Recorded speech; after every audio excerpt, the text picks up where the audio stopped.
Welcome to Service Six Sigma, a live stream for mobile service professionals.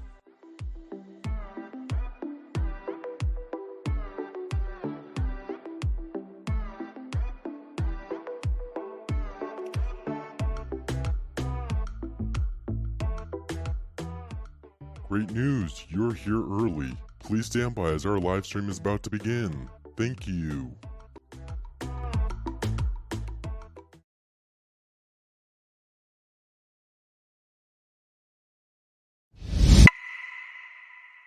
Hello, Ben here with Service Six Sigma. Are joining our live stream early to watch our pre-reels that we have on our live stream. Play this for about 10 minutes and then we will start our show at 9 p.m. Eastern Standard Time. Thank you.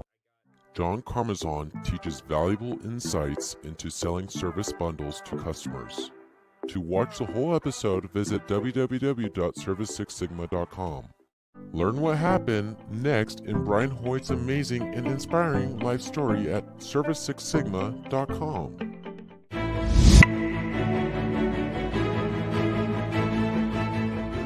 We have many guests that we have on our show. Be part of a growing community of guest speakers and share your professional insight in the mobile service industry.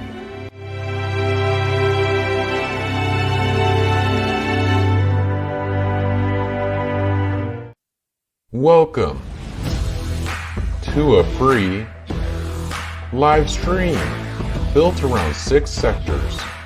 This live stream created for mobile service professionals. We would like to introduce you to your hosts, Ben Bergloff and Perry Tate. Welcome to Service Six Sigma, your live stream for mobile service professionals. We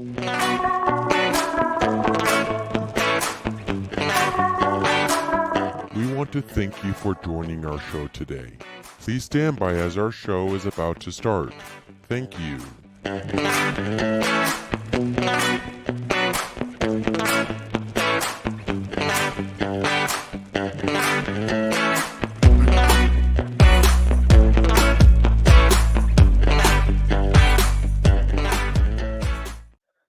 Boom. Welcome, everybody. Here we are. It's Friday. Friday. It's the end of the week. Hey, today we've got an amazing show with Tim Bloom. We're going to be talking about hard water stains among a whole lot of other things. But first I'll go over quickly what is Service Six Sigma. Service Six Sigma is for the service industries. Oh, I need to shave. No, I'm joking. So it's for the service industries, all the mobile contractors in the world. Like, we're looking to bring people in from different industries. At the beginning, obviously we're working with all the people in our industry. And the Six Sigma part is Six Sigma is actually a real business term. It's businesses that are as close to perfect as possible, right? Is the Six Sigma. So our idea with Service Six Sigma is to say, well, we're on this journey to perfecting the business. So we expect the unexpected, but when things go wrong, you need to build systems and processes to resolve them so that they are avoided as much as possible in the future. And then you're basically perfecting your business by creating, standard operating procedures that deal with everything that can happen. To make that easier to understand and easier to work on your business, and also easier for us to, guide our guests, we have divided your business into 6 sectors. So they are attract, like, how do we attract customers? That's our prospecting processes and our social media processes. And soon AI is probably going to get involved somewhere in there. But we'll be looking at how do we attract customers to us, and then having attracted them, how do we convert them? What's the sales process? So are we using Responsibid in our website, Responsibid in our phone calls with Google Earth, or are we using Responsibid with our in-field face-to-face meetings? I'm joking in a little bit because we had Kurt on last night talking about Responsibid, and I found out that you can use Responsibid for everything. So, but you might have other ways, and we've got all people using all sorts of ways, and we're going to be talking about how they convert their sales. Having converted the sales, we need to deliver the service. So that's your tools, your techniques, your efficiencies, your on-site safety, on-site management, what are your processes on-site so that we can understand, how to increase the hourly rate of mobile contractors. And we're going to be pinching different ideas out of different contractors as they give us their wisdom. Now you've got a little business running. You can't run it all on a notebook or Excel, so you need to have systems and processes for control. And so that's where your CRMs come in and all the automation. And as Kurt said last night, the world is heading, very much towards automation, and we need to be automated to be competitive because our competitors are automating. Okay, now you've got it all under control. You can attract a customer, sell a customer, deliver to the customer, and you have a CRM so you can follow up the customer. You're ready to scale. Now, you're either going to scale by adding additional services to your business or by multiplying the number of trucks that deliver the service to your customers. And once we have got to a little bit of scale, or a lot of scale, depending on each person's idea of where they want to be, then it's a chance to give back and cascade the knowledge, cascade the wealth to the next generation, and the next phase of people coming through and providing the services that all of our industries do. And so that is our agenda for today. Mr. Tim Bloom is coming in today as a big give back. Tim and I go back a long way and know each other quite well, and so I welcome him today, and we're going to be talking primarily, but not only, about hard water stains. Welcome, Tim. Bring him in. Oh, He is in. unmute. Oh, but yeah, where? I can't see him. Oh, there, Oh, there he is. Oh, you can see him. Okay, there we go. Tim, welcome. Back. Can you hear him? Yeah, Benji? I can hear you guys now. You there? Oh, there we go. Okay, good. Good. All right. So, Holy Tim, cow, sorry let's about that, start. man. Hey, everybody. That's all right. Let's start with what are hard, like, we'll go straight to the business side, right? What's hard water stains, so that we've got a frame, right, that we're going to talk about. And then we'll go back to, the beginning of the 6 sectors and see if we can sort of wiggle a bit of insight out of you as to how you work your business.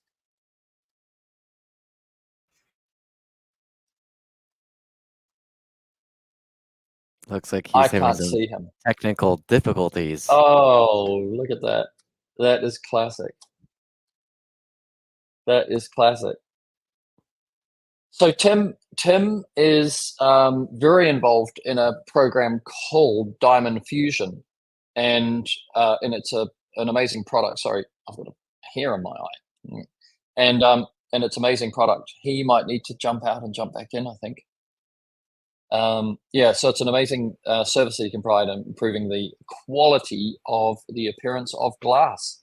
Hey, guys. All right, let's try again. Hey, Yes, man, holy here you cow, are. sorry. I should have never switched off of Verizon Fios over to the other guys who won't even say their name, and I get sued there. So I'm back on Verizon. Have to use my hotspot on my phone. Holy cow! Things Classic. happen, man. Yeah, that's how it rolls. Hey, Ben, what's up, man? Good. How are you? Doing good. Good to see you, Perry. Good. Yeah, fantastic. All right, so I think we'll set the frame. Like, what is hard water? Hard water. Or hard water stains. Like, what are the sources, so that we know? Yeah, That's kind of like set the frame for the people who may not even understand too much about it. Yeah, good question. So like hard water stain is the calcified mineral, or the mineral that's left behind after water typically evaporates on a surface. So most of the time, people are getting their water from municipalities or their well, generally through all those suppliers that are supplying water that has some degree of minerals in it. When water evaporates, It leaves minerals behind. And those minerals, when they're on anything inside the house, like glass, granite, porcelain, windows, sinks, toilets, it bonds chemically with the glass, the silica, and just the normal cleaning procedures that one might use with water or agitation or squeegeeing or wiping, just not effective to get off that calcification because of the way it's starting to bond to the glass. So you get 2 types of water stains. You get the accumulation that builds up. It gets real thick. It's referred to as calcite, but usually right on the surface of most, because I'm dealing with glass a lot, but on anything silica based, that calcium carbonate, in general, that's what most of it is. It's bonding to that silica dioxide and creating this, it's literally becoming a part of that surface. So literally you get hard water buildup and you get stage 2 corrosion that literally most people will say that surface is ruined, you'll never get it off. And but we have another solution to that, which is to remove it with our goodies that we make and that we sell in stores and on Amazon, and we've used for 35 years. Right, the service industry. Yeah, it's a mature industry and a unique one. And I want to cut to the chase real quick because from a point of interest, is it possible for people if they hear, because you basically have a business within a business, isn't it? Like, the ability to do amazing stuff with glass, isn't it? Yeah, basically. So everything that we developed to use in our business doing the high-end residential window cleaning, we basically codified everything, videoed it, and we teach people how to use it, and then we packaged everything so it can be bought through, most people will buy it through Amazon, but some people will buy it through some of our local Ace Hardwares, or they can order through Ace Hardware. But yeah, we basically have a business using it, and we're just telling people our secrets on how to expand their business to get off water stains and not have to use crazy chemicals that are generally, dangerous to your body or dangerous to surfaces that it might come in contact with, where ours is not a corrosive kind of an acid. It's more of a little bit of agitation, some elbow grease, so to speak, that goes with what it takes to get it off there. Okay, so I think that's a damn good place to start on this thing, because I would have said, if somebody said to me, often they ring me up as Reach It and say, can I get hard water stains off with a Reach It brush? And I said, well, firstly, we want to check that it is a hard water stain, because stucco, oxidized stucco will leach onto a window and it looks like hard water stain, but it's not, right? So that you can take off with, like radial rocker or ultralight or something like that, because it will just agitate off. But hard water, when it's lime, where it's come down from bricks, from the mortar, like really old buildings or stuff like that, but mostly and more significantly is ground floor sprinklers, so you see the sprinklers have gone by. So I always say, like, if it's on the second floor, it's unlikely to be hard water stains, unlikely. But if it's ground floor only, it's really likely that it's a bonded calcium compound to your glass. So then they'd say, how do I do it? And I'd say, you go and get One Restore and be really, really careful, because if you don't get it off the glass quick enough, it'll etch the glass. That's all I know. That's what I say every time. So how would you reply? Firstly, like which is the most popular of the acids which people use? Is it One Restore? Am I right? For sure. No, that's a great product. Honestly, there's a lot of liquid products on the market, consumer based, professional industry based. There's a lot of liquids that will take water stains off of glass. It's just that you have to be really fast. There's little things you can't make mistakes with on it. Whether you let it dry on the glass, you hit stainless steel around it, it drips onto some sort of masonry surface that you don't get. There's so many nuances to it that it's just, we just make it much safer and much easier to not cause ancillary damage to other surfaces in the process of trying to fix the surface that you're going after. But certainly great products. Nice. We didn't sure. No, this is not about but this is just about what's available, and then how do people service it? But how about if you get what's if you get One Restore, then is it safe for the human? Like, because you and I have talked safety for years, right? Like, but we're both very conscious of human safety. That's a good question. I'm not familiar with the SDS sheets for One Restore. Right. Anytime you deal with a liquid, you're dealing with potential vapors. Maybe you might be dealing with how it hits your skin. How corrosive is it? What's its pH on the scale? There's a lot of things. I couldn't necessarily speak to what their deal is, but certainly with. Do you know, Ben? Whether it's safe on the skin or not? One Restore? Yeah. It is not. That's what I thought. I thought it's a real acid, right? You have to wear gloves. We use it today, and we wear thick gloves that go up to our elbows because it burns. Even if you use it's a real bottle, acid. You gotta make sure it's not windy because it'll get in your eyes and literally burn. Right. So, I think it's a really relevant, because, safety is, Yeah. so some people care about safety, some people don't. Later in life, everybody cares about safety or realizes they should have cared about safety. So there's you now and you later. Like, you now use something which you feel sting you and burn you and stuff like that. And you go, I can handle it. You later may not appreciate that you handled it.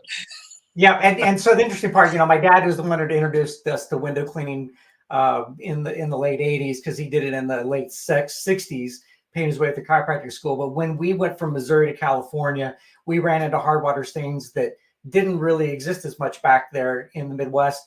And Dad did not want to use some of the commercial grade acids because of that dangerous issue.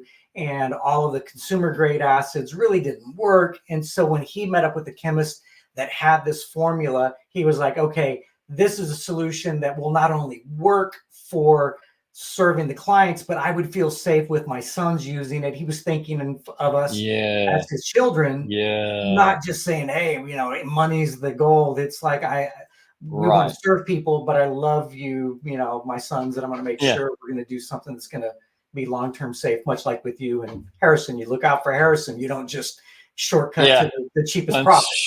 From under the bus to make money. Hey, okay, so the other one which I know about is the cerium oxide, with the grinders, and there are guys around who've got the modified angle grinders or sanders or whatever, and they run a paste on the glass. Yeah. So that's what's cool. So probably about 20 some odd years ago, my brother and myself invented what we call the sander method, where we literally took these little square sanders that you would normally, put your sandpaper on to sand wood, and we stuck our towels on it and put our compound onto it and got it just to enough of a slurry paste. And we would literally go after pieces of glass with this sander 20 some odd years ago, restoring glass that people said, that's impossible. You got to throw it away. Got to buy new stuff. So that's what my brother and I developed this process to do. And it put us on the map in areas that people said, yeah, call these guys. They can get water stains off that nobody can. Eventually, we put all of it into training, put, little QR codes on the back of the can so people can actually, scan it and learn how to do it themselves, whether it's even a consumer who wants to go spend, $150 on equipment at the hardware store and go restore the glass, or a professional wants to spend $150 and be in the business of doing restoration on glass. But you don't have to spend like $6,000 or anything to get into it. Is that what you're saying? I think literally you could go to a hardware store and less than $200 buy everything you need from the hardware store to be in business doing restoration. Now, you'll need a little bit of practice and watch our training videos and little nuances. There's, nothing is as easy as it seems right out of the starting gate, but certainly you could pay for that investment in maybe an hour's worth of work if you know what you're doing. Yeah. So is your, let me ask that later, Ben. That's a good question. Well, no, I'll ask it now. Like, is it, so is your preferred, let me ask you this way. Do you have multiple methods of removing hard water, or is there only one method? And then that method a paste or a liquid? Great question, Perry. So like our product is a powder that when put onto a wet towel forms up to a paste. Depending on how much water you put onto it, makes it either a slurry paste or a dry flaky paste. But basically you can do water stains by hand, or you can accelerate that process and even do restoration with the machine. There's times where we've done restoration by hand, but truly it took so much time and effort that it was one of those things that if I had just powered that up, I could have sped up that process tenfold and made considerably more money. But you could, even without a sander, use the technique by hand and do it. But just the sander, when you're dealing with corrosion issues, speeds it up. But for most houses, we start in with a client and we wash their windows. We let them know, hey, you may have some buildup. You have buildup. Here's, the $5 or $10 rate to clean the buildup off by hand, or treat it as we call it. And then if there's corrosion or etching, here's the per square foot price to do the restoration process on it. And we usually follow up and try to put a protective coating and talk about the dye infusion to move them into the situation where they don't have so many future problems. But certainly we offer people the steps to get into, start doing the accumulation by hand. If there's corrosion that's revealed, do the corrosion. After you dealt with the corrosion, let's fix your sources of water and put a coating on to, prevent the water stains from being such a hassle in the future. Okay. All right. So I'm gonna wind back and we're gonna go through the 6 sectors, yeah, and we'll end up back in tools and technique, and we'll get to the actual application, and it's just so that people can see, because I suppose at some point we're going to end up going, there's people that'll listen to this podcast and they go, okay, I want to do my own glass, but I've got no interest in doing it professionally. But, like I think, okay, my shower screen maybe is a little bit, icky, and then maybe I can fix that myself, but I wouldn't want to go out and add it to my services. Or they really get that that it's an add-on business, that it's got money in it. And so we'll get to there. So 35 years, going back to 1960s, window cleaning. Your core business is window cleaning or hard water stain removal? I would say so on the service side, our core business that we do most of our generated income is from the service of cleaning windows, but connected to that is the water stains that happen and then the protective coatings we do. We have a secondary manufacturing company where we make and distribute and sell a product that our hard water stain remover for the public to use or professionals to use. Right. But certainly our core first started in the service side, and that service then led to making the product for other people to use as well. Nice. And so would you do you attract new customers for your service business by advertising towards the hard water stain problem, or do you find all of your customers by providing the window cleaning service and pointing out that they have a hard water stain problem? So for us, it's both. So now I don't really probably spend very much money on advertising after decades of doing this and having a reputation and spending, I don't know, probably 15 years building websites and doing SEO. So now when people, Google hard water stains, and especially if they're in their area, we're going to come up, our service side will come up, our product will come up, and eventually like, wow, the Bright and Clean product, the Bright and Clean windows, maybe I should call Bright and Clean.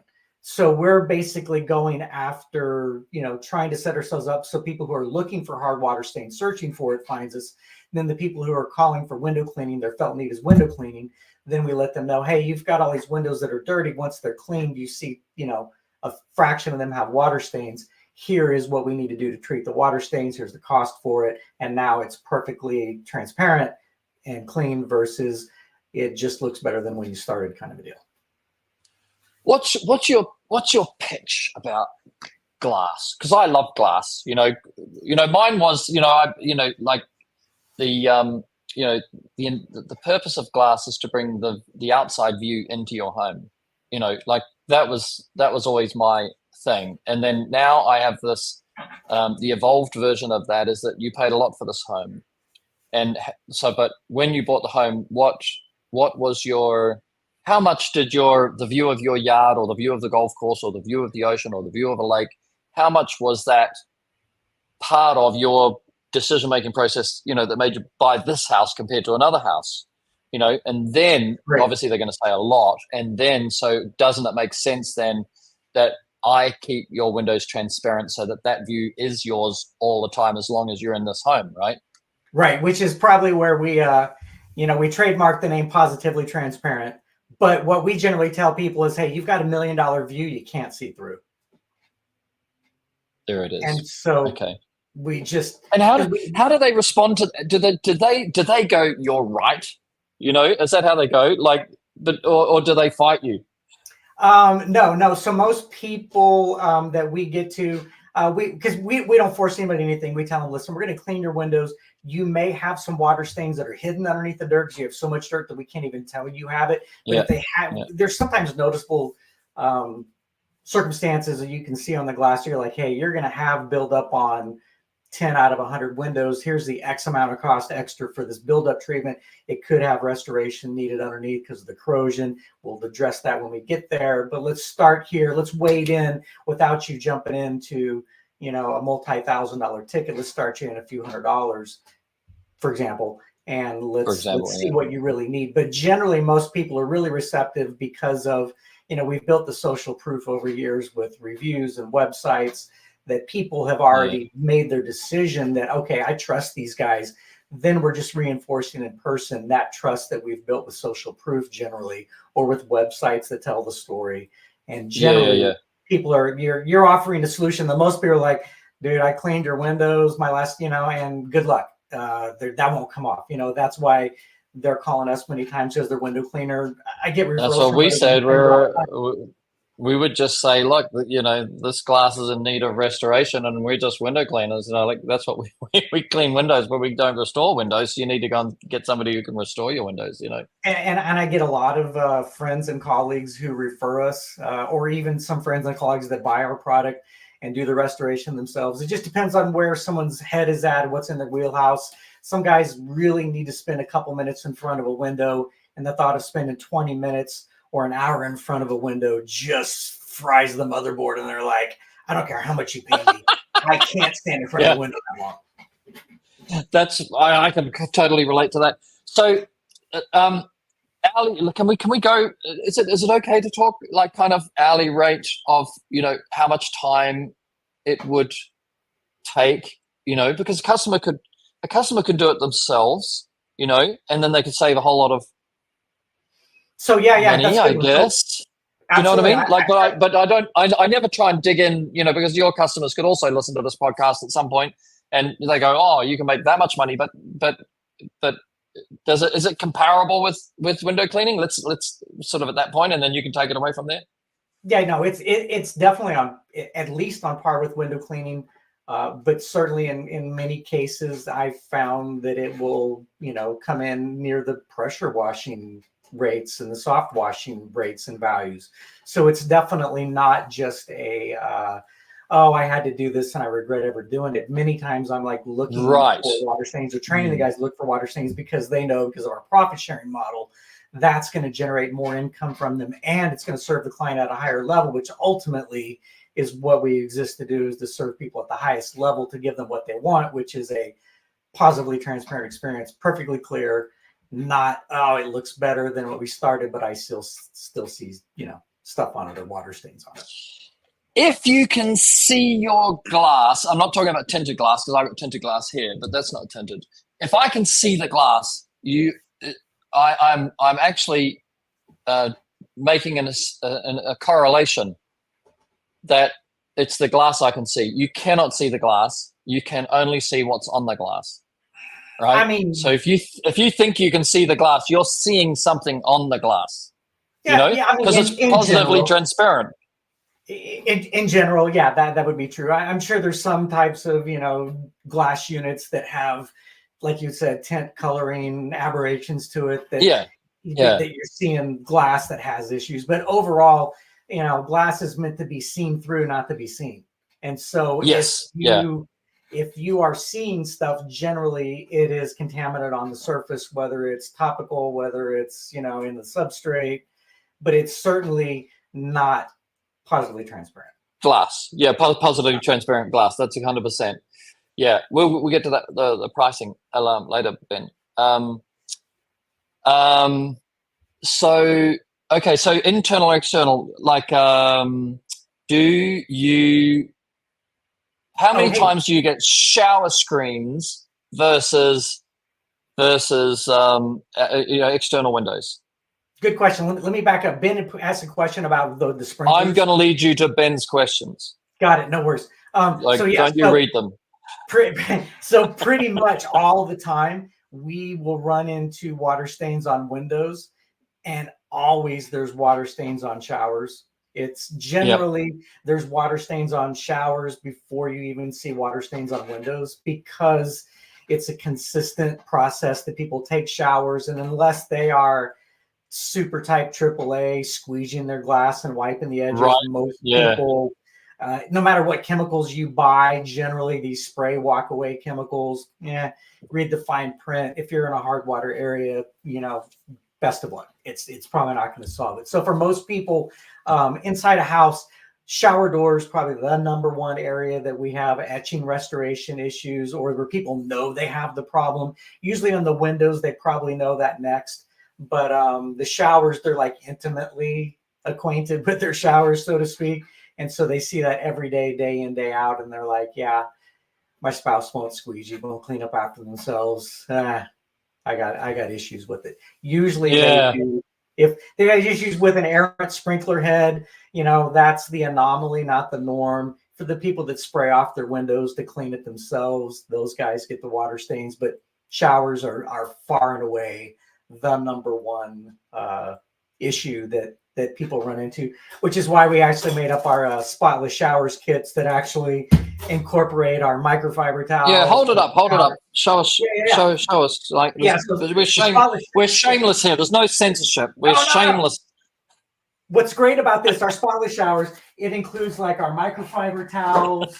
It includes, but what's really, really cool, it has a cleaning guide and how to do everything. And then we have a partnership with Developmentally Disabled Americans in our town who literally assemble these kits for us. So we're creating jobs for people with disabilities that wouldn't ordinarily be able to hold down a regular job. So that's really cool. Our spotless showers, we're really proud of that because we have that made by the developmentally disabled. Used to have our cans done through the developmentally disabled, but once we went shrink wrap, there was just so much they couldn't keep up with. But our original thing is that on the Sigma, on the 6 about giving back, jumping all the way in, our giving back probably includes how we do business, whether it's profit sharing with our workers or creating jobs for people who would otherwise be unemployable. Our heart is not just about making profit; it's about making a difference too. I make a profit so I can make a difference. Yes. Good. And okay, so I'm gonna walk you this way. So if we go from attracting a customer, do you do shopping malls and things like that as well? Do you have a shopping? Yeah. So Jason, generally what we'll do is with our little sample pouches that I showed you, we'll set up a little tent at the local hardware store, give out free samples, help drive traffic to the hardware store for them to buy more of the cans. And at the same time, we're giving out our business cards and brochures for the window cleaning that says, hey, we can clean your windows. And if you want, we can do your water stains. But that's how we generally deal with the public, is utilize and leverage the fact that we're in the local stores or can be in the local store to meet with people, give out samples. And how much that sample, what area could they clean with that sample? This is fantastic, by the way, because like I'm thinking about how do I add it as a business to my business, because I've had a window cleaning business. Yeah, so like this little pouch right here, two of these pouches come in a pack. I could take this one pouch and put it onto a towel, and I could clean the hard water stains on a double shower door set. Not necessary. I might even be able to do a restoration with it, but I'd be a little hard pressed. I might need both of them to do the restoration. Might cut me a little short. You give that away for free? So we do have little desktop, little 10 packs of this. Or you sell a sample pack. Well, two things. We have 10 packs of these for the stores to put out their checkout. But what we do to get the store to let us set up our tent, set up our little sign that says about Bright and Clean Windows, Bright and Clean product, we'll offer to give these for free to their customers to help educate them, to drive them to buy more cans. So the stores let us set up there for free, where a trade show I pay, $5,000 for a booth or something. So I got traffic coming into Ace Hardware, and the store manager loves the fact I'm set up there on a weekend for as long as I want, giving out free samples that drives traffic to him, but also educates me, because now my company is associated with a multi-billion-dollar hardware store chain, and the hardware store people, they're like, oh yeah, those guys are great. So that's what's really cool. Anybody who works with us, whether we teach them how to use the product and they just buy it and use it, they can actually partner in their local market, promote their cleaning services, but also end up servicing that hardware store, making residual on the product too.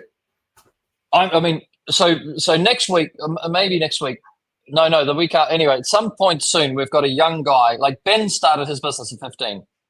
And we've got another young guy, Colby, 15, 16 years old. He's got his pressure washing, business going. And I'm just thinking, like, these young guys, if they took up, as a way of prospecting, okay, they're going to do their social media and they're going to do their TikTok and they'll do their Instagram and they'll do all this. But, for a young face to be face to face with a customer saying, I can take your hard water stains off, I can clean your shower screen for you, you can hear something for free, right? So they get in face, they have a national brand to piggyback on, but they can still have, like Ben could still have Epic Exterior Services, you know what I mean?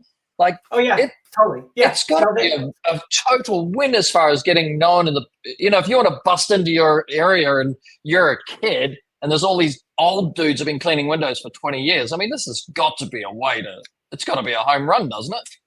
I mean, everybody loves to help the up and coming, right? Everybody loves the underdog. Right. Even kid who's willing to work, most people look at that and go, here, just let me give you money just because of the fact you give me hope for the future. But what's cool, the little pouches, you can just staple their business card to the back of the pouch. So every pouch they give out, their window cleaning card goes right out to the person. Where will everybody call you? No. Will a lot of people? Certainly more than your competitors, and none of your competitors are going to be at the Ace Hardware store handing out. And frequency. If you've got the time and you're there every Saturday, Sunday, people are going to go, holy doodly, this kid's serious, or whatever. It doesn't have to be a kid, but I'm thinking about the kids, because I always think, this is an amazing way to attract a customer. Absolutely. And so let me ask you this. Yeah, and it creates residual. Now, when you get a phone call and somebody got one of those sample packs, what percentage of the people actually opened that sample pack, and what percentage of people actually said, nah, I'm going to ring the guy? Good question. Like how many packs are still fully intact when you get there? That's a good question. I've yet to have too many packs that I've ran across on a job site. I've certainly run across so many jobs where they have a can of our Bright and Clean water stain remover at their house, and I'm like, oh, and sometimes people don't even connect the dots. I was like, oh, how does that work for you? Like, oh, that stuff's great, da da da da. And then when I tell them, oh yeah, by the way, that's our product, they're like, oh my gosh. And so it just reaffirms their purchase. But most of the time, when it comes to doing the sampling, people will try to do everything themselves if they're do-it-yourselfer. But like I did my training to be able to do my own trademarks. And after I did all the training, I just said, I'm just going to call the guy who made all the videos. And I've spent tens of thousands with the guy trademarking all of my intellectual property, but he told me how to do it. But I realized this is so important. I'm going to trust him. And for most clients, I tell them, hey, I spend $200. I'll give you all the secrets. You can restore these showers yourself and save. Instead of me charging you $300, you can go spend $200, do it yourself. They're like, no, that's cool. I'm retired. I've made my money. But the fact that I'm willing to tell them how to do it, it's like, there's transparency. It's like, I'm here to serve you at the highest level. If that means you doing it yourself, I'm going to serve you there and make a couple of bucks. If it's me doing it for you, I'm going to serve you and make a couple $100. Whatever it is, we're certainly going to save you $1,000 or $2,000 buying new shower doors. Absolutely. So no matter what, I'm like this is the difference, because we have about it, but we have Clean Your Own Windows kit, and so I think that window cleaners should be selling this kit. We haven't introduced it yet. We'll run a show on it. Maybe I'll get you back so we can talk about it. But I've seen it. But my logic is that I'm a window cleaner, and especially as inflation comes and the recession hits or the dollar drops or whatever, if the financial sort of disaster happens, money's going to get tight. And then I think that the pitch is I'm a window cleaning solutions provider, not just a window cleaning service provider. So I will solve your problem one way or the other, which is what you're doing here. You can do it yourself. You can use me. What I know is that everybody who uses lawn care provider has a lawnmower. Everybody who uses a maid service has a vacuum cleaner. Like you're not shooting yourself in the foot, and you're not killing your industry by being part of the DIY solution provider, because the DIY chapter of life, it's a chapter of life. Like people are on salaries and stuff like that, and then the inflation comes, and they've only got so much money, and they have to portion it if they're in that chapter. And that chapter doesn't exist before you have kids, exists while you have kids, and doesn't exist after you've had kids. So if you're always in front of the customer to be their service provider, and then there's the emergency, the bar mitzvah or the wedding or the funeral or the party, you know, where they say, I need my windows cleaned. And I go, I can clean them myself, but I haven't got the time, isn't it? Totally. Yeah, I completely agree with that. There's times where you're going to be the guy that does the service. There could be times when you need to be the guy that provides the product, or you're the guy that even provides the prevention for it. The point is be the solutions guy. Be the guy that has the answer for what they need. Yeah. And that's ultimately where, you know, is it possible that they may do their own windows themselves with the Windex they buy? Yeah. They probably won't do as good a job as you would with the squeegee. Could they buy the water stain remover and do it themselves? Yeah. Are they going to go through the restoration process? Maybe, but probably not. And then ultimately it leads to where we do the protective coatings. You know, we're like one of the first Diamond Fusion franchise guys set up back 20 years ago. And what we do is we let them know, hey, you may not need to have the cleaning done as frequently if you put the coating on, which I used to upset a lot of my friends in the industry. They're like, Tim, what are you doing? You're going to put us out of business if they don't need to clean the showers and clean the windows as fast. And I'm like, listen, the train is coming. You either are on the train or you're in front of the train. But the manufacturers are putting this stuff out with coatings that's maintenance, you know, reducing and not as much. So the point is you may as well be retrofitting the things that didn't get factory treated, and you may as well be associated with the fact that, hey, what you buy from the factory, I'm the same guy that does that in the field if you didn't get it at the factory. So I've generally found be a disruptor. It's not necessarily what all your colleagues appreciate, but the point is you're here to serve clients at the highest level, not to do stuff for free, because generally everything I disrupt, I'm making higher levels of profit every time I'm disrupting. The deal is I have less and less competition as I disrupt. Yes. And I think that's very relevant, that even with your glass restoration, when somebody's glass is, you know, totally gone, and then they get told that they need to replace the glass, they call you in and you say you don't need to replace the glass. Your benchmark for the value of your service is the cost of replacing the glass, right? So then you can. Yes, it's the cost, but it's also the inconvenience, because now you've got lead times in many cases. You got lead times of months, empty offices, days. You've got the disruption of, is the house going to have to be shut down while it's done? And to me, the gauge is, we have glass shops in our town that refer us jobs for restoration. Instead of putting a new shower glass in for them, they say, call the guys over here at Bright and Clean. That can be restored. And does everybody know? Some glass guys, they're going to sell glass. Maybe they don't know the fact can be restored. But the point is, even the people that we're disrupting their business, the glass guys, even they know, the ones that are trying to serve their clients at the highest levels, they'll refer us as a service to go do it. Or, you know, some of the glass guys buy our products, sell it in the stores. A lot of the glass guys will put the Diamond Fusion on from the factory. So whatever it is, you know, I'm not going to win everybody, but the point is I'm associated with the highest level of service to our clients, and I'm associated with high level companies like Diamond Fusion and Ace Hardware, to where just by association, I'm sandwiched in between big name brands that it only helps me. I see it as and again, we're a small manufacturer compared to our biggest consumer, you know, manufacturers that are billion-dollar chemical companies. You know, we're small fries. However, you know, we use it, we trust it, and we help other people with it. So that's it's not just a multi-level business that I'm trying to sell a product that I don't use. It's like I would still be using it day in, day out. Our teams use it every single day. My guys in the field aren't going to go a day without using it. And what's great is I'm not as concerned about them burning their eyeballs out, burning their skins, killing, you know, dripping on things and killing it. Or if it dries on the glass, now I got to replace glass. Or if it's spilt on metal next to it, now I got to replace metal. I mean, we've left this stuff on glass for hours and even days. You come back and it just cleans right off. It doesn't burn the glass. Yeah, that's very, very nice. Okay, so let's let's jump into the field. Oh, let me ask you this, because we've had several of our guest speakers have talked about triplicate of choice in offerings, you know, like bundles and stuff like that.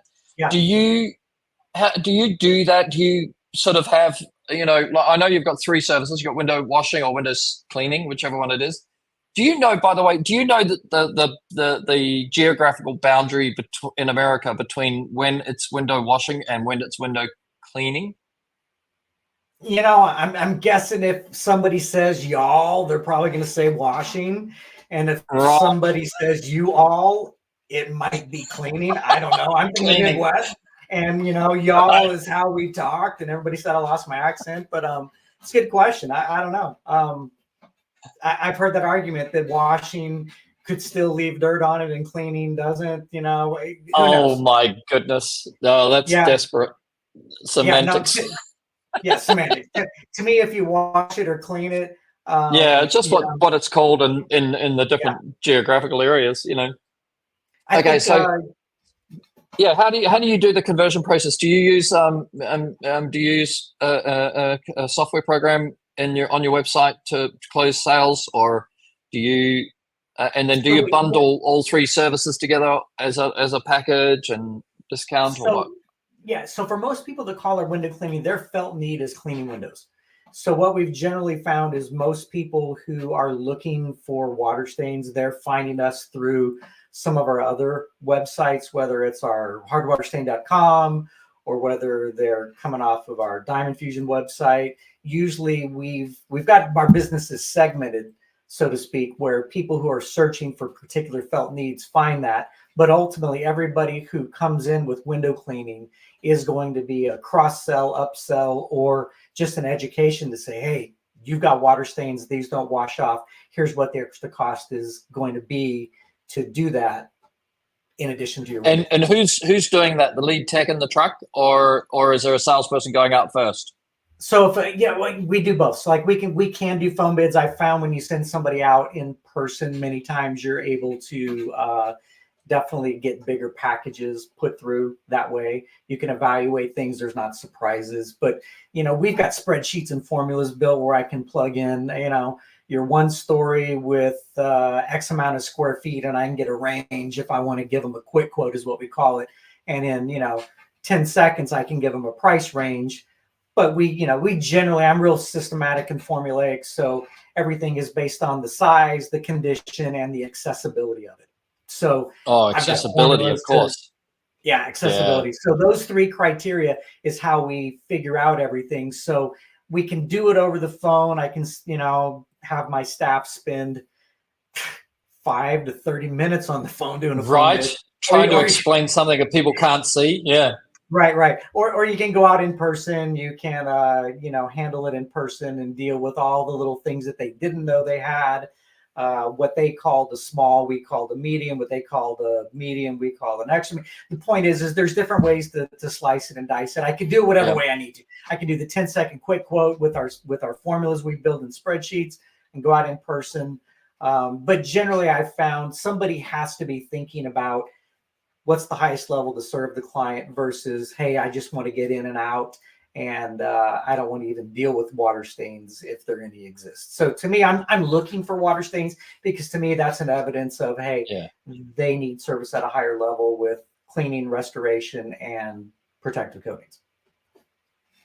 Okay, now I'm gonna jump to. We've got a customer called Window Sharks, Vlad Joslin, and he's a young guy, 20 years old. Now he's up, you know, $500,000 a year business in 2 years, something like that, maybe a bit bigger than that. You know, very, very aggressive young guy.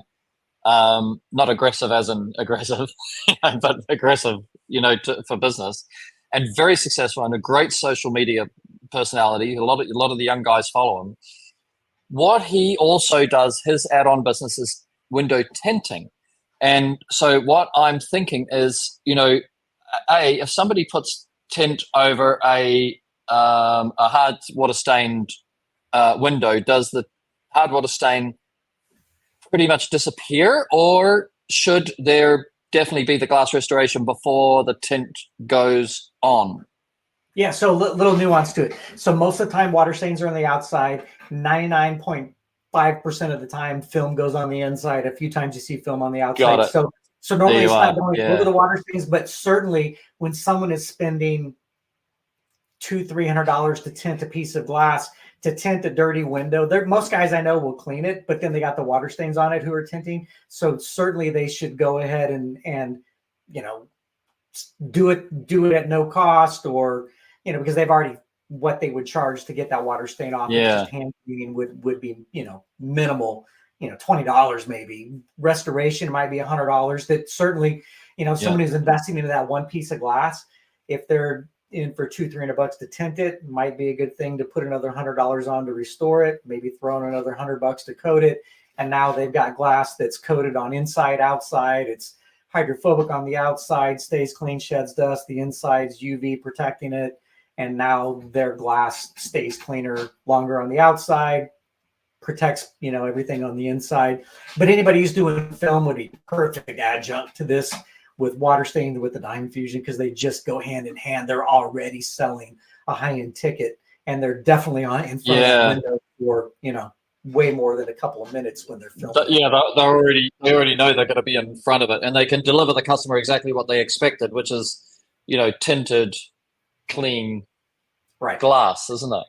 Right. And high-end guys doing film, they're associated with 3M, they're dropping that 3M brand. Yeah. So all of a sudden, they're elevated to a higher level. They're with a multi-billion-dollar company. Same way with, if they're doing Diamond Fusion, they're all these different ways that you associate your success with other people's success. Yeah. We're like the 3M guy that I know is Jason Hatch. Do you know Jason up in Ankeny, Iowa? I think Jason, I've talked with him a couple of times. I think he filled some of my orders, right? For your for Fog Blaster. Yeah, when we had Fog Blaster. Yeah, that's right. Yeah, so Jason's a 3M. He's a qualified 3M installer. I watched the show with Jason. He was talking about the municipalities and the blast film and all the stuff that hard to get into that business. But certainly Jason is like cutting edge. That dude knows his stuff, and he certainly does high end product, and he's not trying to be the cheapest guy racing to the bottom. No, prices, no. Just high quality. No. I'm definitely gonna get Jason. If he chimes in, Ben, let us know. Yeah. But otherwise we'll ask him. And I'm gonna give Vlad a call and get him to listen to this. The young guy from Window Sharks. Yeah. And cool. Ben has got a pretty comprehensive business. Ben, jump on here with us. He's in the background somewhere. He's back. Bob, he's back. I mean, Ben, I don't think you have any problems getting enough new customers. I hear that Ben and I just chat behind the scenes, and then the phone will ring. So I know you're not struggling for new customers, but what do you think as a young guy, or even if you took yourself back 5 years and then you heard this conversation, like, what's your reaction to what we were talking about? As far as prospecting with Brighton Clean, going after Ace Hardware and giving away like all of that. Yeah. I think there's lots of potential. Like we were talking before, we were talking about the what's the chemical called? The One Restore. Yeah, One Restore. So it's something that I can definitely use. And is it eco-friendly? Because that's something that I do advertise a lot in my business. Well, I think eco-friendly can be very easily greenwashed. Yes. Define eco-friendly, right? So you can get designations from the EPA for a safe or whatever, and it's chemicals and acids. So ultimately, is it biodegradable? Yeah. Am I going to say that it's eco-friendly? Yeah. I'm not a big believer in trying to greenwash stuff. Let's be real frank with somebody what it's going to do to the environment. It's basically minerals and a non-reactive acid. You do the we hear people try and make pure water eco-friendly, and you go, dude, if you knew what DI resin, it's polystyrene beads, half of them soaked in acid, and the other half soaked like super strong acid, and the other half soaked in super strong alkaline. Right. So that's how they create the ionic charge. Right. So it's right. I think when you try to differentiate yourself those ways, you're grasping at straws, because really the reality is water is a chemical. Hydrogen and oxygen. Oh, that's deep. Chemical, right? It's a chemical. Yeah. Probably the best solvent on the planet. in a natural Yes. state. But in the world of litigation in California where I live, man, the word safe is a ticking time bomb waiting to happen for somebody to sue you because you said it's safe.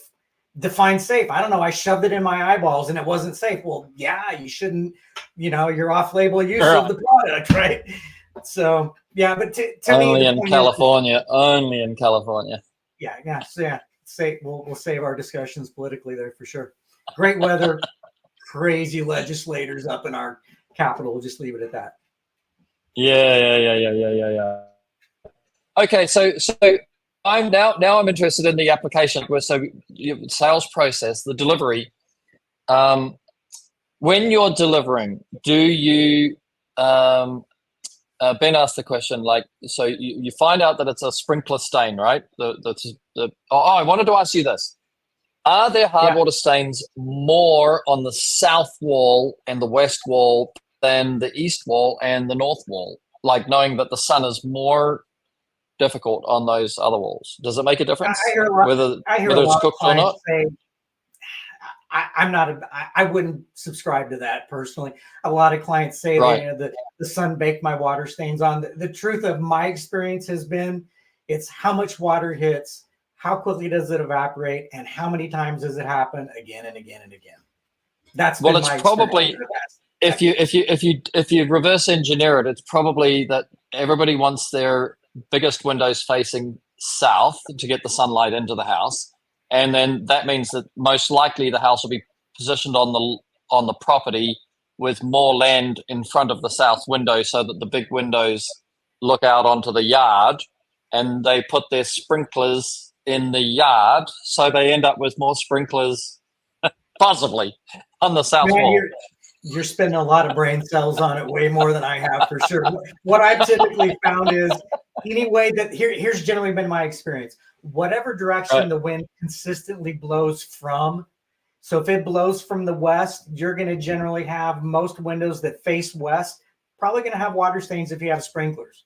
If your wind comes in from the south, you may have, that's generally been, or again, that's the wind affecting it. And if you have somebody who's got a sprinkler head that's not calibrated right, or the head's broken, doesn't matter what the wind does, it's going to keep spraying it because it's not directionally functional the way it should. That answers Ben's question, because Ben's question was, without the awareness of the wind, if every day was still, Ben's question was, do you advise people to move the sprinklers away from the windows?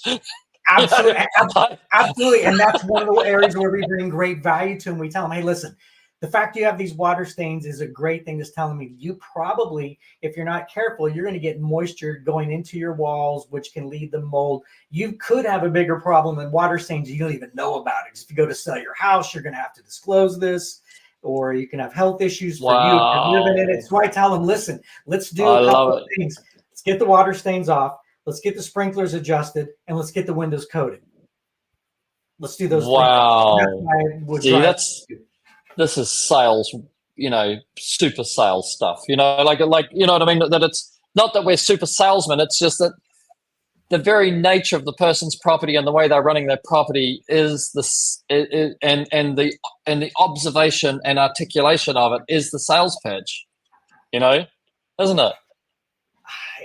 To me, it's what do you not know that could hurt you? Because it's not what what do they say? It's not what you don't know that hurts you. It's what you don't know that you don't know that hurts you. Yeah, you don't know. And the other thing, you just don't know. You might get mold growing inside. Yeah, I mean, all the water that hits the window, from a conservative position, because I know California's definitely got some issues with water availability right now. Then that water that's hitting the window, that water is also just going to run down, and it's not going to look after that many plants, compared to sprinkling it in the direction it needs to go. I would say, your plants are missing out. You're probably spending money unnecessarily, but ultimately, on water. I mean, you've got, median price of a house in America is $425,000, probably more in California. What kind of damage is that sprinkler doing to your most valuable asset you'll ever buy?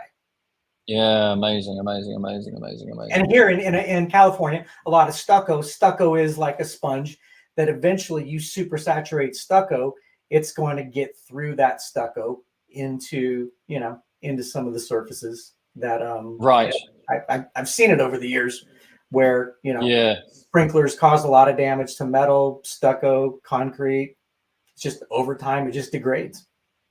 Right. But the thing is that even with that in mind, wherever the wind is blowing from, it's going to blow some of that water vapor onto the glass, and they'll ultimately end up with hard water stains over time. Yeah, unless if it's not addressed. So generally, when we have clients that have that sprinklers are dialed in, but they face a direction, they're in some horrible spot where it blows on. Usually, people sit on golf courses. The golf courses have these big 30-foot arcing sprinklers that blow across, that when the wind comes in, because it's coordinated, sprinkle in the afternoon to save water from evaporation about the time that the weather patterns and the cold, weather patterns change, the high and low pressures are changing. That it's a great time, great recipe for water stains. Again, we use it as an opportunity to encourage them to protect the glass and also to subscribe to have their what we call their visually critical windows cleaned on a regular basis on just the outside. So now we're upselling into repeat service, which allows you to build routes. You build routes. Now you have the predictable, dependable income that is not seasonally necessarily affected. Of course, in the cold weather, guys, you might have to put alcohol in the windows. For us, in the summer when it's 120, we might have to put some, special surfactants in it to keep the glass wetter longer. Or of course, use the reach it poles. It's a non-issue because the water just sheets off and dries even faster. So we're good to go. Love what the reach it does for the glass for sure, man. I mean, I think that one of the most undersold points about radial, but I do stress it as much as I can, is that because we have a blade of bristles, that the water doesn't go through the brush, and all the water goes across the brush, and the bristles, by the nature of the way they contact the glass, they create a hydrophilic effect. In other words, the water will always cascade, no matter how hydrophobic the glass is. The water will always cascade down, leaving smaller beads of water and leaving less beads of water. Sometimes Peter Thomas has had glass. He'll send me a video, and the glass is dry at the bottom of the rinse. Because we do on glass rinse, right? So he goes down the panel, and the glass is dry, right? I go, you got to try that with diamond fusion treated. I just did a solar panel array a couple of days ago and took some great shots with the reach it pole we were doing. You could just, and amazing how quick that water sheets off the glass with the contact and slide angle being so intense like that once it's coated. Yeah, that's good. So tell us about this coating. I'm super curious about the coating, because I think you can coat without glass restoration, right? It doesn't. If the glass is not got hard water stains or whatever, you can just coat the glass. Am I right? Oh yeah, absolutely, positively. But people ask me, hey, do we have to do the restoration? I'm like, I'm probably not going to want to fuse this calcium damage onto your glass. Oh, sure. No, right. If it's hard water stained damaged, then of course you want to, it's sequential process. But if somebody's glass is not hard water stained, they can still protect the glass with diamond fusion. For sure. Coating, and we pre-clean every window with our normal squeegee method, and then we will do a hand clean off with the Brighten Clean just to make sure we've taken all kinds of contaminants off, like paint over spray, silicone, the calcium, obviously, because we want a pristine surface with like the most exposed pores of that glass. I want it to be the most hydrophilic possible before I make it hydrophobic, because I want every pore opened up, because the way the diamond fusion works, it's this patented process where it's not just sitting on top, it's literally embedding and fusing into the surface, where the silicon dioxide and the diamond fusion molecule share an electron, covalent bonding that literally becomes a part of the glass. Does that image that you sent us with the cutaway, does that help explain this? That 3D image? Bluey. Ben, can you see if you can pull that one up? So that 3D image kind of shows basically a simulated view. Correct. So like glass microscopically has all these ridges and valleys. You blow up that glass, you're going to see that it's got, it feels like it's smooth. It's not really smooth, microscopically. So what happens is at that microscopic layer, Diamond Fusion's this 2-step patented process that will, the first layer fuses an electron or shares an electron, fuses it into the silica. And then the second layer comes along and caps the top of it. So it creates basically 0 points of attachment. So stuff can't stick to it, or it won't ordinarily stick to it. If you abuse and neglect the coating over years, you can have degradation to it. Oh, sure. No, that's abrasion. Yep. You can chemically damage it with crazy acids or crazy alkalins. But overall, for most people, it's most people I do their Diamond Fusion once. It's kind of a once and done thing. It's kind of like doing window film. Unless they damage it, Right. then you redo it again. But for most people, we get a call when they're ready. They move to their next house and they want to do everything on their next house. Right. And then that becomes incredibly hydrophobic, right? Super hydrophobic. Super. So Diamond Fusion has the lowest, what's called slide angle. So when you take a piece of glass and as you start to tilt it up, however the angle is for that water to slide off. So this is a high slide angle. The lower you get, that's what you want, is a hydrophobic surface with a low slide angle. Now, when you look at the surface and you got the water beads sitting up on top of it, that's called contact angle. And you want your contact angle, instead of being little, you want it to be high. So you want a high contact angle, a low slide angle. And so tell me contact angle again. Contact angle is like where I might have sent you a picture of that, where you've got a piece of glass. So when a water beads up, the angle between where the curvature is here and the flat piece of glass, that angle is called your contact angle. You want the more it beats up, right? So in nature, it's called the lotus effect. So in nature, ducks backs, the lotus plant, you want that high contact angle. But it's almost a sphere. You can see a sphere of water. Oh, absolutely. Love it. Yeah. So the more spherical that water droplet is, the more hydrophobicity you are actually detecting at the surface area where it's coming into contact with. Okay, and then what's the pitch to the customer? Like, I can understand the meaning to us, but what's the pitch to the customer? What's the benefit for them? So I joke with a lot of people when it comes to the Diamond Fusion. It's usually the shower doors, and it's usually the people don't like dealing with squeegeeing. So I mentioned, and I usually have a spouse.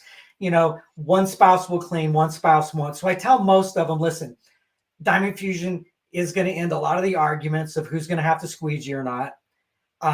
We're way cheaper than marriage counseling and super cheaper than a divorce attorney. So that's the joke that I break the ice with, because I know what we're dealing with. But ultimately, it's about reducing chemicals that they have to clean with, keeping it cleaner longer, and taking less time and effort.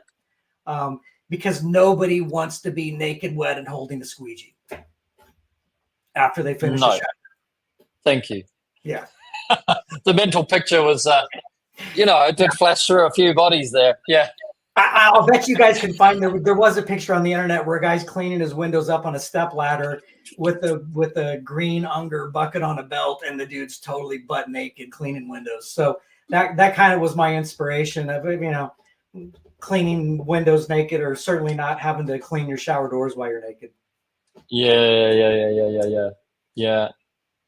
Okay, and again, I'm going to ask you the same question again, because the guys are definitely going to be interested in that. Compared to window cleaning, soft washing, pressure washing, roof washing, the revenue for providing the service of Diamond Fusion, protective treatment, whatever. Good question. So pretty much Diamond Fusion, I probably would say on average in my rate structures, I'll probably be in double, triple, quadruple what my earning rate is to clean windows in general. Right. Water stains are generally. It's not something the customer could do themselves either, is it? No, the Diamond Fusion process, they either order it from the factory or have a technician who's certified to do it. And really, we don't have a lot of people set up as certified technicians. most of the diamond fusion is done at the manufacturing level, right? That's the majority of it. Wow. Right. I do try to work with good key guys to get guys into the field, to do it, because I'm Yep. not just an installer and a stakeholder in it, but I'm actually one of the sales agents to sign up more, guys to do it there. But So certainly, Tim, yeah. because we've talked about guys getting into tinting, because the thing about, from a Service Six Sigma point, one of the definitions of scale is you can add more trucks to your business, or you can add more services to your truck. You've got your systems and processes, you've got your CRM, you've got your training manuals, you've got your training regimes. You want to add more services to your business, either in a seasonal sense. I suppose showers, you could even say, can I come back in winter and do that? You can I don't know. do shower doors while it's raining outside and the people don't want to clean their windows in the rain. Right, like that, yeah. So how would somebody get hold of you if they thought, I'm at least going to talk to Tim Bloom and see if I can get this to be a fit in my business? How would they contact you? Our toll-free number, 888-88-AMAZE, which is 888-882-6293. My mobile number, somebody could always reach out to call or text me, 760-413-WASH, which is 760-413-9274. And they can email Tim at Bright and Clean, BRITEAND clean.com, Tim at Bright and Clean. So, we spell our name wrong on purpose. So, I have Bright and Clean GHT.com, but I spell it BRITE and Clean just for the branding side of that. But certainly, man, anybody, whether they work with us or not, I can help guide them through what I've learned through all the years. Exactly. There's a lot of great products out there. There's, we don't do like concrete, like my friend Craig Harrison, who does the concrete water stain treatments for that. That's not what we do. Ours is hard surfaces, glass, granite, porcelain. And again, all the other guys that do acids for glass, whether it's a liquid or a cream, I'm certainly not the only game in town. I'm probably one of the only guys who actually makes the product and has used it for decades and still uses it. So yeah. So I get it. Yeah. Yeah. I still Ben, can you look at some of those before and after photos? Let's bring up a couple of before and after photos for Tim. Yeah, I can guide you through. So like, and again, maybe I can highlight, Amazon.com is the best place to find it. You can get it shipped to you Prime. If it's not in your Ace Hardware store, they can order it through their AceNet program. But quite frankly, if it's not in their Ace Hardware store, that is a perfect entree for you to actually go into that store, help them start buying it. You help them grow their sales revenue and their sell-through on it. And at the same time, stapling your business card to the back of the pouch. No-brainer way to get your window business, pressure washing business exposed, generate, revenue, repeat revenue coming through with that. So so stainless steel, here's a stainless steel before and after. It'll take off chrome, stainless steel, glass, granite, porcelain, sinks, showers, toilets. Those are probably some of the main areas you run across. Another chrome bathroom fixture. Water fountains are another big one that you run across. This is a window. Water fountains is a great little insight, right? Because you could just go in and you could see water fountains at the local council or whatever and say, I can clean those. And all of a sudden, you're a qualified supplier of the council. Then you start saying, now I want to do your window cleaning, pressure washing. Yeah.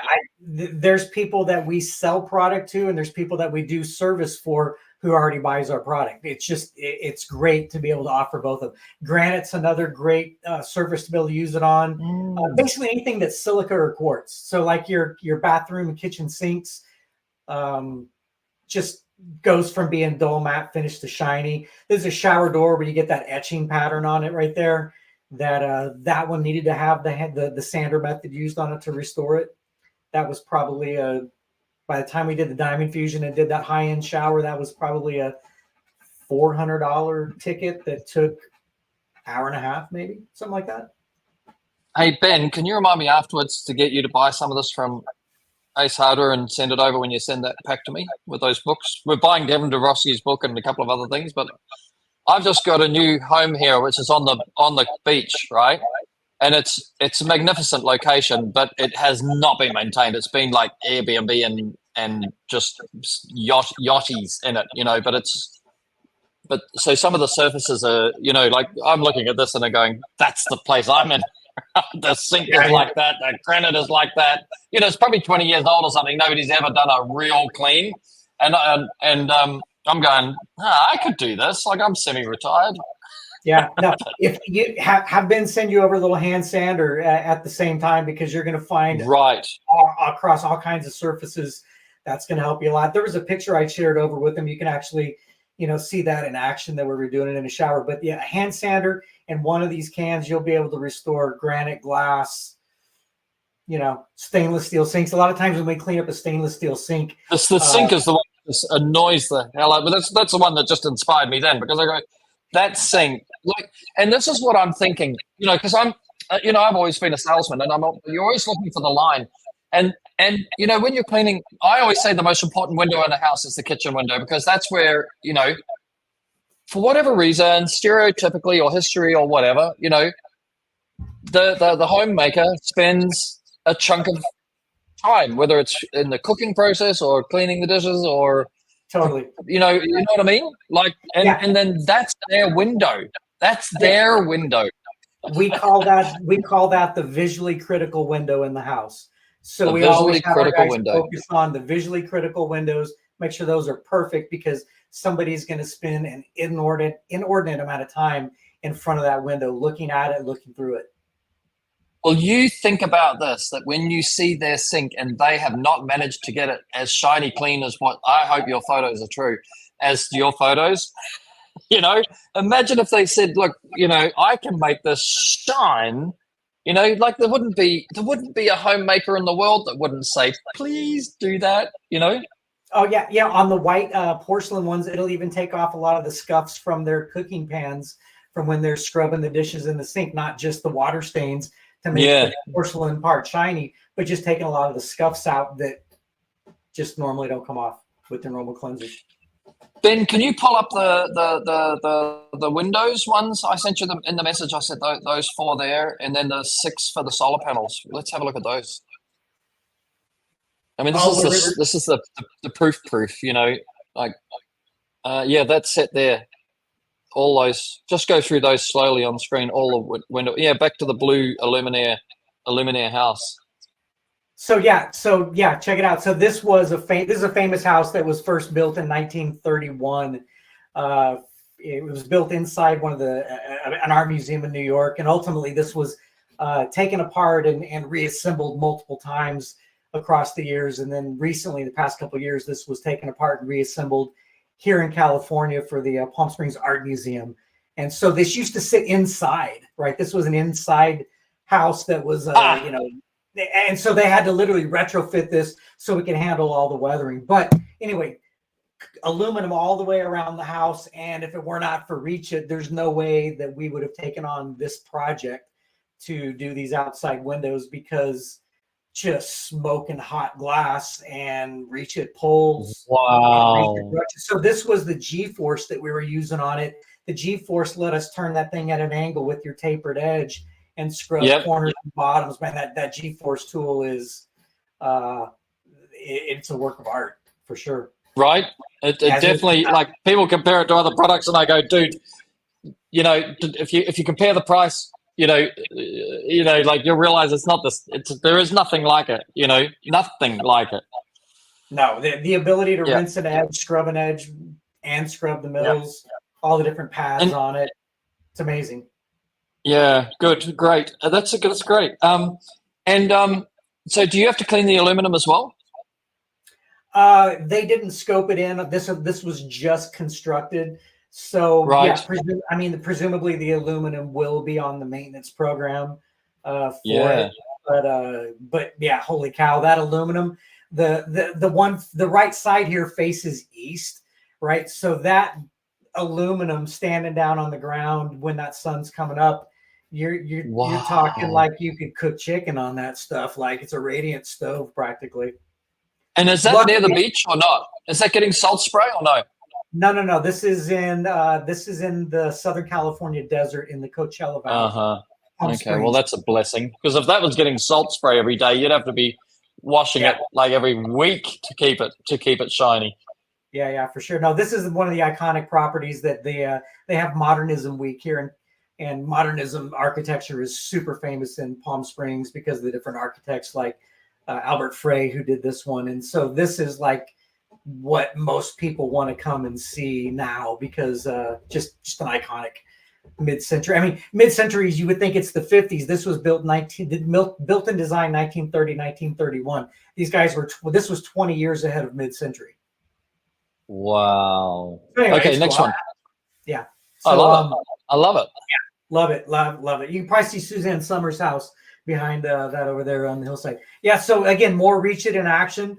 Let us go up on a second story balcony and clean second and third floor windows because of your Yeah, and that balcony's what, 3 foot wide or something. So the relationship, the angle between the pole and the glass makes it more difficult to get pressure on the glass because you don't have the pole, the weight of you don't have the pole as a hypotenuse. The greater the angle, the heavier the weight, but the weight is expressed horizontally. Vertical gravity, horizontal weight. So in this case, you need scrubs to do a more aggressive agitation because you don't have pressure. Absolutely. And we used your prisms on that one as well to keep from breaking. Nice. Yeah, for sure. So yeah, Benji's now a guy that lives in Idaho, and he did a lot of these. He was my my guy for a lot of these photos. And even right here, we had your radial rocker, and we were cleaning without even a pad on it. It actually worked. Like it worked as a radial. Yeah. Even worked as a radial without that middle one there. But certainly opens up. Your Reach It brush system opens up so many windows of opportunity to safely and quickly clean glass fast, as you say. Yeah. So And this is a French paint, right? Even to do a French paint with it was beneficial because you've got the different size brushes. It's not. We've got triple trim. There's 3 layers of trim. This one is the one which I was fascinated with. What are you getting off there? So this is a rooftop solar panel that had just grime from,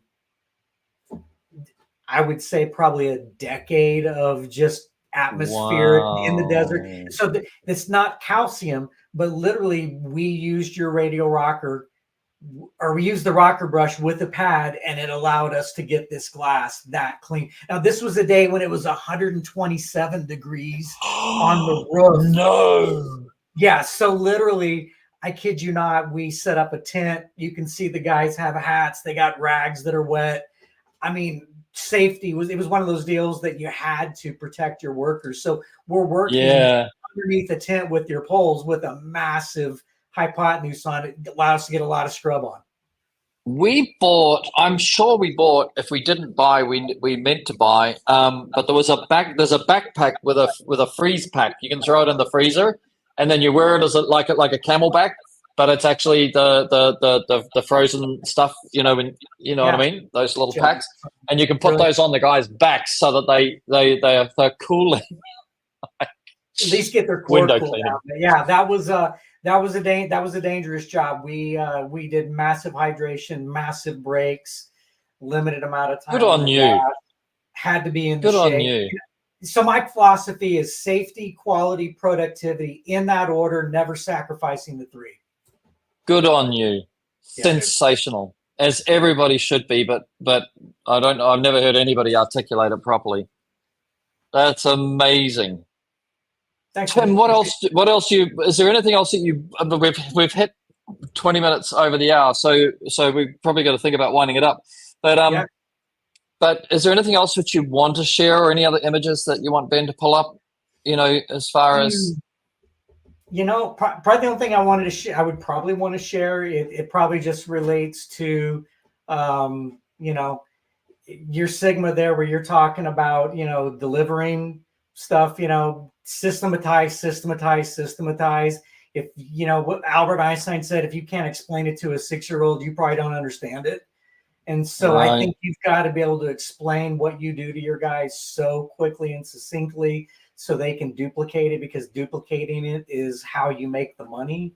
My dad always taught me diversify. So he said, have 10 small jobs instead of one big one. If you lose one job, it puts you out of business if you got one monster one. If you lose one job out of 10, Yeah. still going. Yep. I would always tell guys that.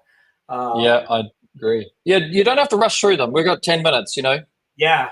I would say certainly on I'm big on our CRM changed everything. So when I got married, my wife had a bigger business than I did. She was a female entrepreneur, and one of the things she did to really help us out was took me from this little Casio handheld computer thing to say, you need to get on the big computer. And she literally inputted every single client I had to get it into a computer system, which led us into our initial CRM that eventually I moved to this high level ServiceMinder CRM that personally, whether it's what's it? I forget what the one that Ben uses. I was looking at that, but whatever CRM you use,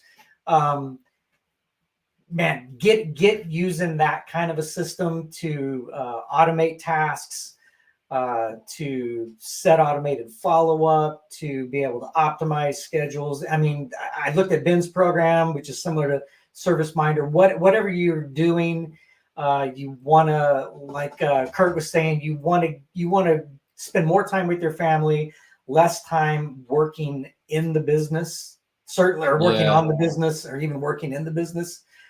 Certainly, do the CRM stuff. To scale, what I think one of the things I found was you want to attract the right people, like you'd said, and to me, the ability for someone to share in my profitability as an owner without them having to have. Yeah, I wanted to explore that. I picked that up when you said it. Let's talk about that. Like how are you doing that? Yeah, so in California, you've got to pay everybody at least minimum wage. You can't deal with misclassifications of subcontractors against the law, AB 5. And I think that's coming more and more where people, and I used to do subcontract, and I get it, which is where I refine my systems of everybody is a manager because everybody's getting paid well. And so I took that into the employee thing when the laws changed. But truly, somebody needs to be able to pay everybody minimum wage, at least, no matter what they're doing, whether they're driving to a job site. And then to me, when somebody's on a job site, now that the company's making money, I'm able to share profits. So I'm the data geek that has these, I don't know, probably 50 columns, 80 columns wide in a spreadsheet where I slice and dice everything for my P&Ls. So I plug in how many guys are on a job, what was the price of it, how many minutes they were there, and it spits out to me what my productivity is, what the wasted time was, how much can I give in a profit share? Because to me, I'm going to pay myself to work in the business, and I'm going to set aside 20% in profit after I pay all the operations, work comp, general liability, car insurance, all the things you got to do. That to me, if you don't have that system in place and you're guessing, I don't want to guess when I do my bids. My bids are all spreadsheet oriented, so I know exactly what small, size, condition, accessibility. I figure that out mathematically, and then I figure out what does the P&Ls take to run the business. So every job I know, did this job come out right? And we're going to share it with my leaders, but if it's not priced right, there's not as much to share. And the goal is you want to give everybody a living wage. And everything happens intentionality. You got to be intentional. Like I think Kurt was saying, he was really hitting that last night. Yeah, very much on that. Being intentional. And so, definitely the data geek that allows me to have the confidence that I know what I'm sharing with the guy is not my profit that I'm giving away to him, because I've earmarked my 20% profit and I got paid to do the job as the manager or the owner or whatever I pay myself. And I know in the end, I can pay guys a living wage. And generally, even in my market, my guys that are doing profit share are probably making 30% more than what my highest competitors pay. I mean, I got competitors out there that cheat and, pay cash under the table and don't pay insurance. I can't compete with guys that cheat, but again, I'm not going to go to jail for cleaning windows either. Right. Exactly. Exactly. No knocks on the door for you. Yeah, no, I can, like, I think you had said under the, maybe it was under delivering about making sure you got everything, or under control, where you got everything with the, you can handle the IRS when they show up, right? Yeah. I welcome an audit from the IRS. I've been through them before. Insurance audits, IRS audits. Shoot, I've been through just about everything. I've even been through my own misclassification issues over the years where people just, everybody's got their own opinion. And but ultimately, in the end, you want, keep your nose clean, run a clean ship. You can handle any kind of scrutiny. You go to bed at night, sleep well, and you don't ever worry about going to jail because you clean windows. Yeah. or didn't pay people right in cleaning windows. Right. So what about on the scale? Like, what services do you provide with your service business? So, the window cleaning. So we're doing window cleaning, pressure washing, solar panels, shower doors, mirrors, light fixtures, chandeliers. Wow, chandeliers. Chandelier, high reach. If it's glass and we can touch it, we'll generally clean it. That's kind of what it boils down to. We do metal restoration. We do scratch removal. Scratch removal is how I met the diamond. I went to a glass show 25 years ago to check out the Nova scratch tools that were out. And I met this startup company that had just launched, wasn't even patented yet. Met the Diamond Fusion guys and told them, hey, great idea. I'm using Rain-X. Why would I use that? And they explained to me with the difference between fluoropolymers and longevity and their stuff. And in the end, I invented some tools for them so you could take their process mobile. And that's how I became a stockholder in the company and a lifetime licensee and sales rep. And so, yeah. But anyway, scratch removal. Scratch removal is something we do. Metal restoration, glass restoration, scratches, water stains. And then, of course, we do the protective coatings. For a few people that still want to disinfect the air, we do. We use our fog blaster and disinfect. And then, one of the things I've added to my list, because I'm probably don't have enough stuff to do in my day, is, I became a realtor a couple of years ago and deal with helping serve clients at the highest level of preparing their properties for sale. And in California, or everywhere, you probably see lawsuits that are happening in America where the realtors are probably gonna have to change their whole business model because they charge so much money. We're just trying to help people to save money when they sell their house by not charging them so much, because I know how it feels when I sold my house. It was just like, wow. Yeah. Before I became a realtor, I was like, wow, this guy just bought a brand new car off of his commission.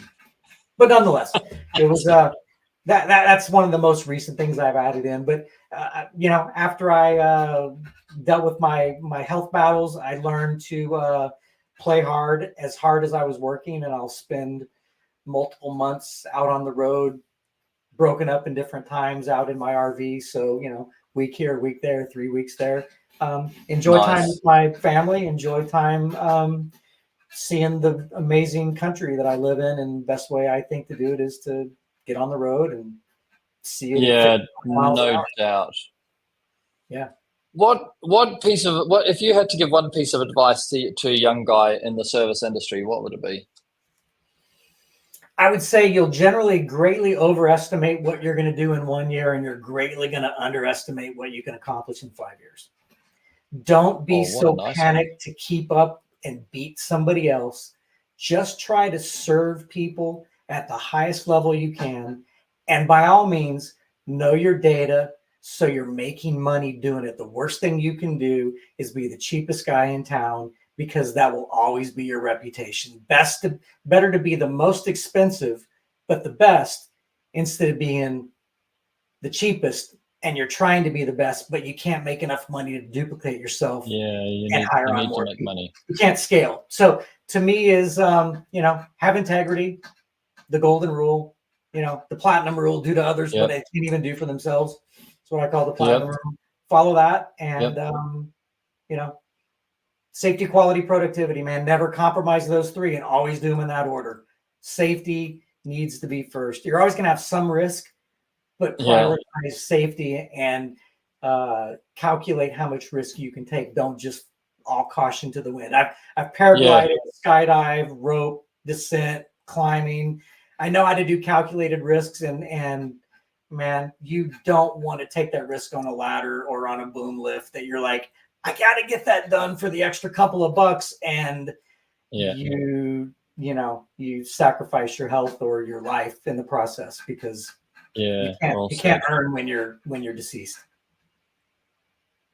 Yeah, there's a lot of things you can't do when you're deceased.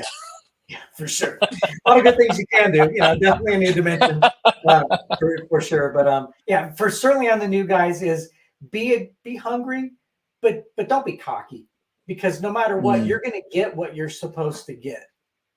Yes, I really think that too. But that's why I love the word "be intentional," because if you're intentional, you're going to, you're going to get what you're going to get, and the market's going to move, and the economy's going to change, and But if you're intentional and you're doing it right, then I'm going to say for a young person, this opportunity to team up in front of an Ace Hardware store is a magnificent low-cost way of getting yourself known to your community. Totally. Yeah, totally. Yeah. And the people that go to the hardware store are spending money. Like their wallet, they're walking past you to spend money. They're not the people who haven't got money. Yep. And hopefully you've got your truck signage parked out front. You've got banners set up that promotes the product, that also has the mention of your your business in it. It's just the best thing you can do is associate yourself with successful people, and to be associated with Ace Hardware, or even associated with Diamond Fusion, or even be associated with Bright and Clean. I mean, we're known in town as the window cleaning company who makes this product. So our reputation in town is probably higher than others might be that are our competitors, because they don't have a product that they're representing in stores. So certainly, even though someone wouldn't be the manufacturer, they're certainly the distributor of it. And it's just a higher level of service to their community. Yeah, yeah. And there's so many easy lines like, how's your shower screen? This will clean it for free. And then there's the chance to engage somebody is like, it's got to be close to 100%, Yeah. All you got to do is smile and say, can I give you this free sample? Can I give you the solution to your water stains? Yeah, there you go. Or even better yet, say, here's the solution to your water stains. Don't even ask them if you can give it to them. Just hold it out and, walk like the Hare Krishnas until they stop. You know? The Hare Krishnas would shove something in your hand and you go, oh, that's really nice, a sticker or a biro or something like that. And then they go like, now I need a donation. Yeah. We don't quite do that step, but we definitely invite them to, definitely invite them to hire us for sure. Yeah, definitely. Sure, Tim, it's been fantastic. I'm so glad that we connected, and I really love the content. It's for sure, it's fantastic. You know it so well. You're so eloquent with it, and I appreciate you saying that, Barry. And you have the values that we love. So I'm sure. I what I really want to say is that I hope in 90 days' time somebody listened to this and said, I get in touch with Tim, and they've gone and done a couple Ace Hardwares, and we get them on here and talk to them about what their experience was. What a great story that would give me a bit of a buzz, right? For sure, that'd be a great buzz. Hey, anybody who needs, I got some of these spreadsheets. I can help somebody figure out their systematizing of, if they ever want to really know their business and get their profit sharing types of models set up. I'd be happy to share that. It's taken a lot of brain cells to burn to figure that stuff out to where it actually works, that could shortcut somebody's success. Because the best thing you can do is reward your workers well. Yes. Let them eat from the kill, so to speak. People like that will stay with you. They'll become your trainers, your mentors, and ultimately, but it all for every obvious reason, it starts with money, because everybody wants, if they haven't got a family, even you think, oh, this guy hasn't got a family, so I don't have to pay him as much. The dude wants a family, right? So he's got to think, how do I provide for a family? So the whole time he's working, he's going, how am I going to provide for a family like this? And the whole time he's leaving you, for every day he's working, he's leaving you because he knows he can't raise a family on this, So you even the single guys, like, get them well paid, get them start saving and all that stuff. All right, bro. Fantastic. We better wind it up. Yeah, Perry, Benji. thanks. Hey Ben, thanks for everything, dude. Appreciate you pulling all the levers behind the behind Perry's little green curtain there, like the Wizard Yeah. of Oz, really, right? That's it. Pull back that curtain, you can see Ben back there. Exactly that. Cool, man. That is completely right. Well, Thanks thank for you, having Tim. me on All right, the Ben. show. Yep. I really appreciate it, guys. And so, yeah, Amazon.com, bright and clean. You can find it there. There That's you it. go. Oh, hey, one of the things we do- BRITE. BRITE, yep. And one of the cool things we do is on our cans, we have a Find a Pro in your area. So we literally, sorry about that, on the back of our can right here, you can literally find a professional in your area to do water stains. So we try to use our product to drive to our services. So, Nice. yeah, man. Great. Okay. Great opportunity. I'm so glad we did this. For sure. Appreciate it, man. You guys have a great night, Ben, and a great morning, Perry. And we'll Thank you. maybe we'll see you guys around on the flip side. Appreciate Sure. you. Great Okay. polls, man. Couldn't do Thank it you. without you. Thank you. All right. Thank you. Fantastic. Cheers. Bye, mate. Thank you for watching or listening to another Service Six Sigma podcast. If you enjoyed the content, please like and share with other mobile service contractors. We live stream daily, Monday to Friday at 9 p.m. Eastern Time. All previous podcasts are available for viewing at service6sigma.com. And for listening on your favorite podcast channel, just search Service Six Sigma. See you next time, and you have an epic day.